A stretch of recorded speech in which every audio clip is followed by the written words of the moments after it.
Hi guys, welcome back to my YouTube channel. This is Devyani and I make a lot of informational videos about living and studying in the UK. I graduated from King's College London, so I make videos about how to do your assignments, getting a distinction, but also things like how to get a SIM card, how to open a bank account and everything you need to know. So make sure you check out my channel. But in today's video, I'm going to talk about how to get home from London Heathrow Airport. So a lot of you are going to be traveling now to London and to UK in general. So this video, I'm going to cover everything you need to know. So previously, I have made two different videos. The first one is like if you're traveling abroad for the first time, I've covered the entire process from Mumbai to London, where I'm going to tell you about what documents I had to carry, what questions did they ask me at the immigration counter and everything like that. And the next video, this video, I'm going to talk about which is the best seat to book, how far before you should book your flight tickets and everything you need to know before you come to London Heathrow. But this video, I'm going to talk about, okay, you have landed in London Heathrow, now how to go home. So it doesn't matter if you're living in London or outside London, I'm going to be covering everything. But of course, I'm not going to cover things like if maybe the local transport outside London. For example, if you're traveling to Manchester, I'm not going to talk about how to use, things there. But at least to the station which takes you to Manchester, until there, I'm going to explain in this video in very much detail. So this is a very detail oriented video, assuming that I'm going to teach you everything from scratch. So if you want to jump to any timeline, if you want to jump to directly the options, you can do that. I've added all the timestamps in the description box below. And do not forget to subscribe. It really motivates me. It makes me really happy. So please do consider subscribing and let's get into this video. So London Heathrow Airport has 4 terminals, which is terminal 2, 3, 4 and 5. It does not have terminal 1. So depending where you're coming from, you would be landing at one of these terminals. So of course, the interior of every terminal is going to be different. But for this, I've taken this is an example of terminal 3. But it's overall going to be the same at any terminal you land. So when you come out, the first sign you will see is the arrival sign. You go there. Then you do your immigration, where if you have an EU-UK passport, you go through one line. And if you have any other passport, like for example, I had an international passport from India, I went to the all passports line. After immigration, there is a big common room you enter where you can see these signs. So trains to the right, Heathrow Express to the right, Elizabeth line to the right, and then underground. So you can see these signs everywhere. So it will just navigate you to the best stop, whatever decision you take that you want to go home by this option. So before we begin, it is very important for us to understand how to use Google Maps, because Google Maps is the best way to navigate in London. There's another option called City Mapper, but again, you have to download that app. So I personally use Google Maps everywhere, but you can also alternatively use City Mapper. So the benefit of understanding Google Maps is you will understand what is the best route for you, and you can kind of analyze even before you go that, okay, this might be worth an investment. Like maybe taking a cab is better. I can invest more money. It's easier for me. Oh, my accommodation is close to my house. I mean, the station is close to my accommodation in London. So that might be the better option. So let us understand how to use Google Maps. So for this, the example I have taken is AXO Islington. So if you have not booked your student accommodation, I've added a link in the description box below. You can feel free to book your accommodation with Amber Student, which I'm going to talk about towards the end of the video. But just for this example, I have taken AXO Islington, that every amount I've calculated, every option I have compared is from London Heathrow to this place. So let us see how it works now. So I go on Google Maps and I put London Terminal 2, which will be your current location. And the end location is whatever accommodation is. For example, I put in here AXO Islington, and these are the options we are getting. But it could be anywhere. For example, you're living at Eleanor Rosa House. You just put that in and the map will obviously change. But for this, let's take AXO Islington. Okay, so this is the first step you need to understand. So here you can see different options. So this is the route which if you take a car, which is like a black cab or an Uber, this is relevant for you. If you decide to take the public transport, this is more relevant for you. So you have to take the Piccadilly line or Piccadilly or the bus, Elizabeth line, then Heathrow Express, and then these are all the options which take you from London Heathrow to your house. So few things you need to understand before this is, if you look at the map here, Heathrow terminal is right here, which is towards the west of London, and AXO Islington is at kind of towards the east of London. So if you can see, like maybe there is things more towards the, this is the Stratford area, this is Ilford, so there are like things way towards the east, but this is like, you know, kind of the location. So if you can see, like this area is kind of 1 hour 9 minutes or 1 hour 8 minutes by car. So if you're traveling somewhere nearby, for example, if you're going from here to maybe Ealing, the cost might be half. So you can like kind of calculate accordingly. Also, you need to understand like the central London area is kind of around here. London, see if you can see, like this is central London, so this is so far away from central London. And another thing you need to understand is this is the Paddington station, which is important for you, which I'm going to talk about later in the video. So Paddington, central London, and this is the location. So now let us look at the options we have. So again, if you're traveling outside London, this video, like for example, you are going to Manchester. So let's just put Manchester, let's say Manchester Airport, Manchester. Okay, maybe you're going to Manchester Airport. So here it also shows you like the best public transport line which you have to take. So you take the Elizabeth line, then you take the Northern line, then you go to Euston, and then you can book an intercity train from Euston to another city wherever you're going, which is mentioned here. And then you take the local, another train to Manchester Airport. So if you want to book an intercity train, I have not covered that in this video. So you can book it via Trainline or any other like train website you can find, which is all cool. And I have made another video about how to use Trainline and how to avail that student discount. So make sure you check that out as well. But this video, it's just about, okay, from London Heathrow to like some location in London which will help you go out of London or your location in London. So that is the background of it. And then coming back to the baggage. So in this video, I'm also assuming that you are carrying two big bags, one medium-sized bag, which is like the cabin bag, and a laptop bag. Because as students, I'm sure you come with a lot of luggage and a lot of things you have to bring here. But if you're somebody who is not a student, then you can consider things accordingly. But I'm focusing a bit more from the student perspective, is because then, okay, let's just compare. Like there's one medium that you have to compare it with. So in this video, I'm considering that you're carrying two big bags. So when you talk about convenience, you know, like maybe black cabs are more convenient considering that, okay, you don't have to carry. So all of these things I'm going to cover in the video. So yeah, so this is the address which I have taken, which is AXO Islington, and this is the map of it, which I've already explained. So yeah, let's go ahead with the video. So now it's the time when I'm going to start exploring all the options. So the first option you have is to go home is the black cab. So this is the iconic black cab, great experience to sit on it, but it is the most expensive option you can find.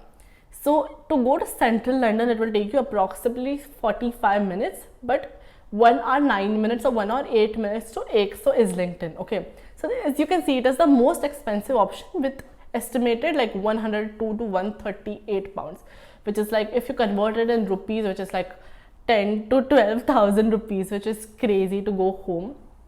But this is the most convenient option for you, because when you go out, like you have big bags, you just go out, there is a big line of black cabs, you can just sit them, you can just tell them, okay, this is the address I want to go to, and direct door-to-door service, which is why you pay a premium. So with a black cab, you can pay via cash, or you can just tap your, you know, Forex card or whatever international card you have, and you can directly pay inside the cab after the journey is over. So there is like a meter which counts, like, you know, which keeps on increasing like a local cab anywhere in the world. And then when you reach, it is, you have to pay that amount basically. So the convenience here is very easy, but also very expensive. Coming to the comparatively less expensive option, which is Uber, Bolt or Freeway. So Freeway, if you don't know, is just like another option like Bolt or Uber. So you can just like download that as well. So when I came to London, I was trying to book a Uber, but unfortunately it did not accept my Indian card. So I had a HDFC Forex card and also another HDFC local card, which also works internationally, but with like a bit more of a fee.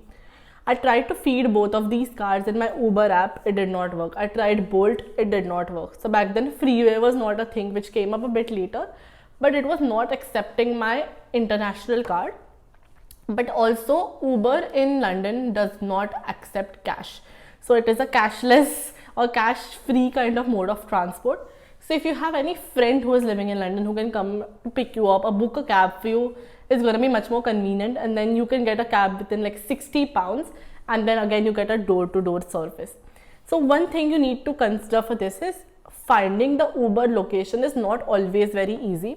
So basically when you come out of the airport, sometimes you have to it's not like you go out and you book a Uber.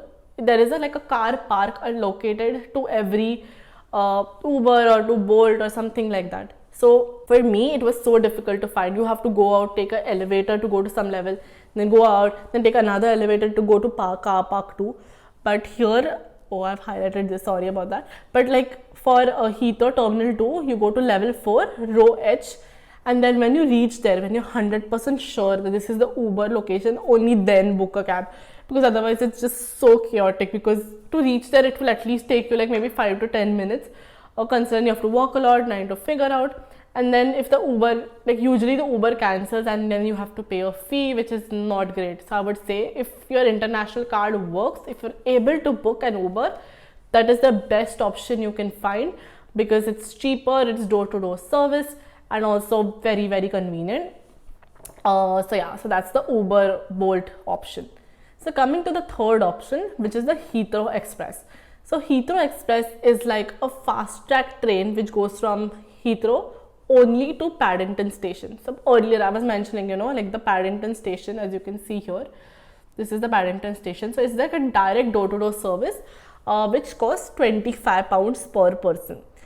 So the good part is, okay, you can pay by card, you can book online before, but the con is even after you reach Paddington, you have to take another train to go to your location anyways. So you're paying premium just for reducing a bit of time. And then again, you have to change, and then you have to get out of the Paddington station, which is massive. So for me, it is the least convenient option. Okay, if you are on a time crunch, if you are late, your flight is delayed, maybe it could be worth it that, okay, you just get on the Heathrow Express. So if you have not pre-booked your ticket, that is fine. You can just tap your card there and you get into the Heathrow Express and you can just tap out and your amount is automatically deducted. But if you have good amount of time on your hand, then I just don't understand why you want to take the Paddington. For example, if you want to go to slow, then taking the Paddington makes no sense because you're going to the east. It just depends on where you're going actually. If you're living near Paddington, somewhere around here, it could be worth it, but I don't see any benefit because there is an alternative called Elizabeth Line, which also goes to Paddington anyways, and it's just half the price. So yeah, I don't know why. So I think a lot of people do not know about this, but just avoid taking the Heathrow Express, but I'm just letting you know as that is an option. So the best option is the Elizabeth Line.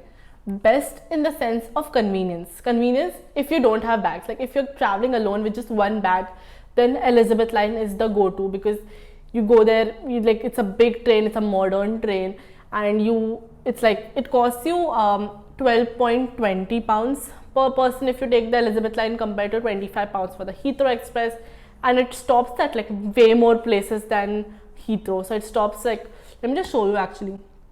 So if you can see the Elizabeth Line, and if you want to go to Islington, so it will stop at Paddington, Bond Street, Tottenham Court Road, and it goes all the way until Abbey Wood, which is very convenient, honestly. It stops at every station right here. So then you can get down wherever you need to and then take another train after that. So if you're going to Stratford, there is another train which you can take. So it's just great, okay. But the con with Elizabeth Line is, firstly, if you're carrying 2 big bags and a small bag, okay, until at least Elizabeth Line you would be able to make it, because navigating yourself inside Heathrow is not that hard. But when you reach to your station, then taking out those bags, because what happens now, if you look at here, if you look here, these stations are mostly airport people kind of come, but it enters central London, and people who are not actually going to the airport also come up in the train. So it becomes really crowded, then to get out your bags, and it's just very inconvenient. and then you have to, like, Elizabeth line station is also quite big, so just to carry all those back, taking up the escalators or the lift, then going to the next bus stop, or the bus stop or the train station, like inside in Tottenham Court, you have to walk inside, take the Northern line, go down with all of your bags, carry your bags, and even after that you have to walk about 15 minutes to reach your accommodation. I personally think that's not worth it at all. But if you are just carrying one bag or maybe one or two bags which you can easily navigate, then this is the best option you have. So yeah, that's all you need to consider. You can pay by card or Oyster card, which is all good. So if you can see, like, the cost is £12.20 per person for using the Elizabeth line, but but the total cost is going to be £13.30 depending on, like, how many lines you change. If you're taking the bus, it's going to be even more, so something like that.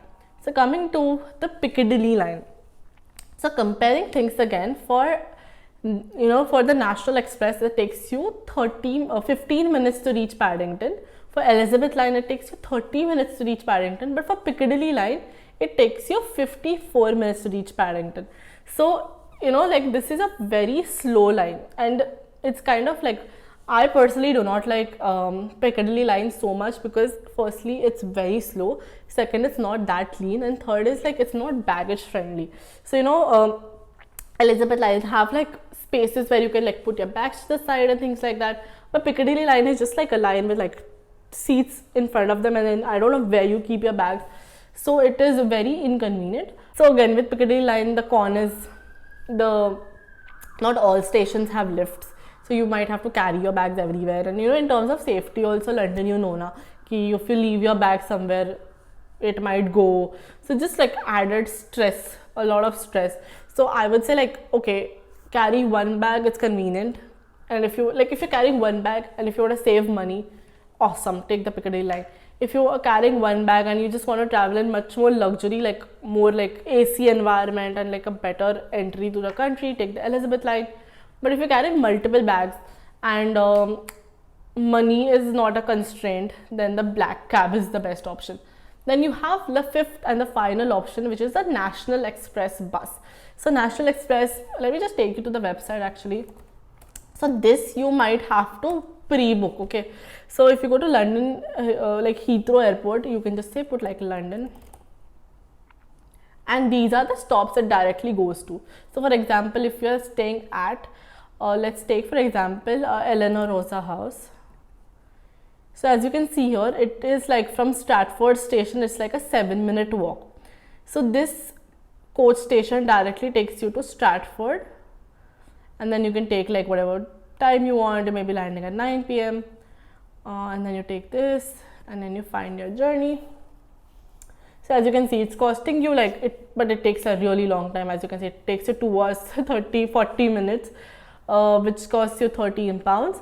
And then you directly go from London Heathrow to Stratford station, and then you can just walk home or something like that. But the kind of like the pro with National Express is you can put all the bags like below the bus, so you don't really have to carry anything. So all that travel is kind of saved, like you're carrying bag, at least at the last stop you will have to like carry, but that is still worth it, like if you're going maybe London Victoria and then you have to travel to Seven Sisters, from there if you take like a local black cab, it's still going to cost you less. So just entering the city, I guess, is much easier with National Express. So you also need to see well that okay, which is the stop you're taking. For example, I know because I live in London, I know that Stratford is the best stop for me, but should you get down at Liverpool Street, so that Google Maps will help you.